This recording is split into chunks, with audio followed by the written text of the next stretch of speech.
Hi, welcome to my channel. How are you doing? From whichever part of the world you're watching this video from, I'm glad you are here. My name is Dr. Luben and I make this kind of videos based on health. I also give medical advice as well as create a public awareness on some of the diseases that people should be careful about.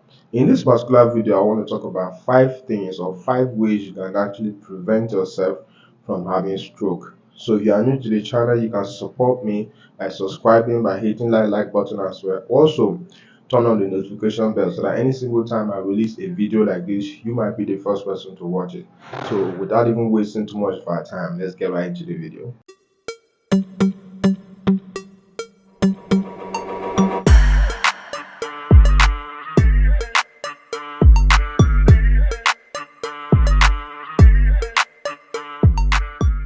So stroke has become a major leading concern in the health sector in today's world. And some of the times the risk factors for stroke are the kind of factors we cannot prevent. There are things we cannot actually, control. Let's say one of the risk factors for stroke, age, for instance, you cannot actually prevent it because as you age, most times your chances of developing a stroke increases, but you can actually reduce those chances to a tremendous amount if you try to avoid them early before it gets to the late stage. So this video are actually not pointing to people who don't have it, or people who think they don't have it might also be at risk, but they don't know that they have it due to one or two things that they might be doing that they might not even realize that these things I'm doing could actually result to me having stroke in the future. Right. So the first thing on the list is avoid a sedentary lifestyle or irregular exercise.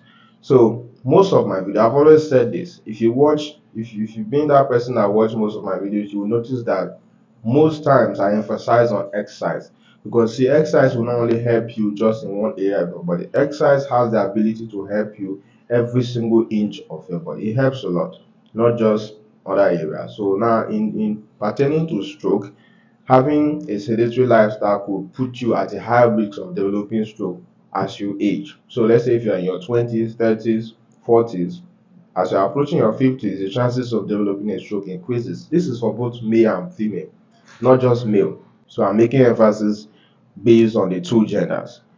Do some exercise, do some physical activity. Don't be that person that is always sedentary. Right? Maybe your type of work warrants you to be sedentary, but find out time to do some exercise. The second thing on the list I want to talk about is watch your calories and cholesterol intake. Don't take too much of cholesterol, don't take too much of calories.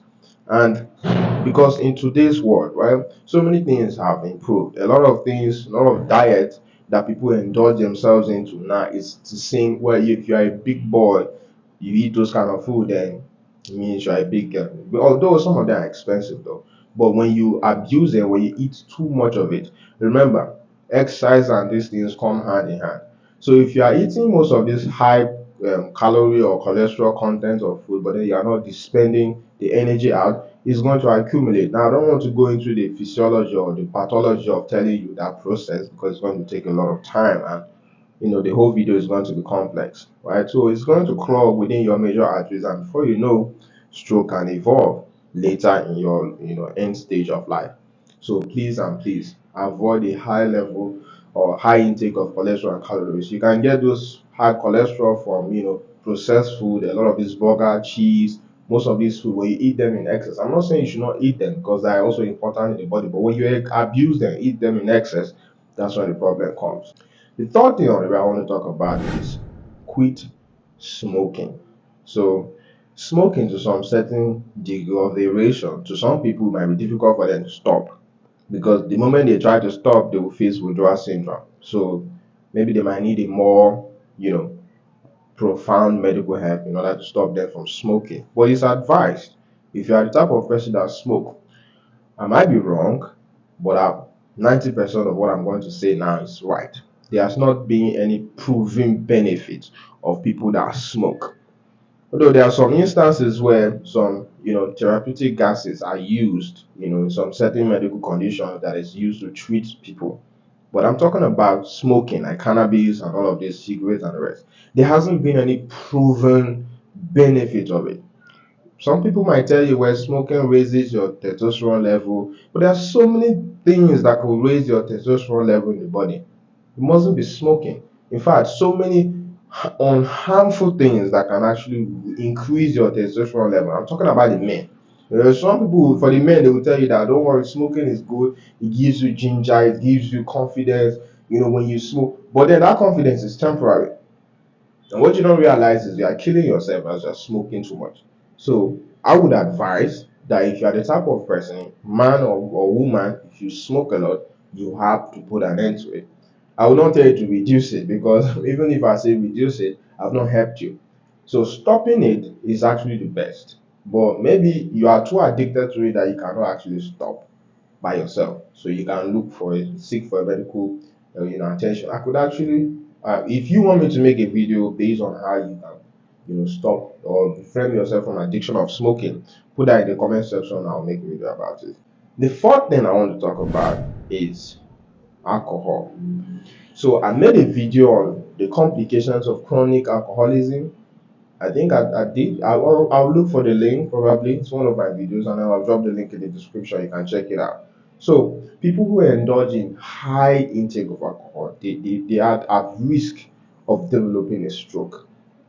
So this is very important, because the lifestyle which everybody enjoys themselves today actually proves that a lot of people are going to be prone to having it. I mean, most people might not escape it even if they don't drink, right? But the other factors I've mentioned previously has to play a big role. So anytime someone has a stroke, you always want to look at their lifestyle habit.